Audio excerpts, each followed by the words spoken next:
বলো তো দেখি, পতাকায় মোদের কয়টি রং আছে? শিক্ষক এসে শুধালেন হেসে দ্বিতীয় শ্রেণীর কাছে। একসাথে মিলে সব ছেলে বলে চিৎকার করে জোরে, তিনটি বর্ণ রয়েছে রাঙানো জাতীয় পতাকা জুড়ে। শ্রেণীর পিছনে বেঞ্চের কোণে শিশু ছিল এক বসে। পতাকার মাঝে 5 রং আছে, বলল সে মৃদু ভাষে।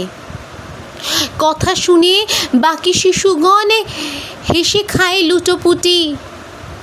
শিক্ষক রেগে বলেন হেঁকে, বোঝাও কি করে 5টি?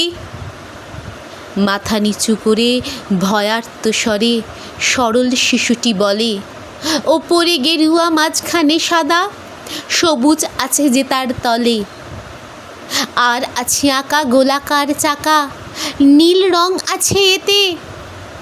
শিক্ষক বলে, এটি ধরলেও তবুও হচ্ছে 4টে। অবোধ শিশুটি বলল তখন, রং আছে আর এক, লাল লাল ছোপ দাগ দেখা যায় ওই পতাকারই মাঝে। বাবাকে যখন আনলো ওরা কফিনের ঢাকা খুলে, জড়ানো রয়েছে দেহখানা তার পতাকা আর ফুলে। রক্তের দাগে ছিল লাল ছোপ ওই পতাকার মাঝে।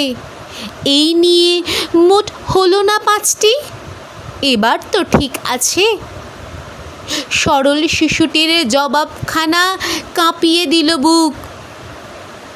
অশ্রু এলো নয়ন ভরে, শুকনো হলো মুখ। আজও যারা দেশের জন্য করেছে বলিদান, স্বাধীনতার শহীদ সম তাদের অমর প্রাণ। হয়েছি স্বাধীন, পেরিয়ে গেছে 70টি বছর, দেশ বাঁচাতে যাচ্ছে যে প্রাণ, রাখছি কি তার খবর?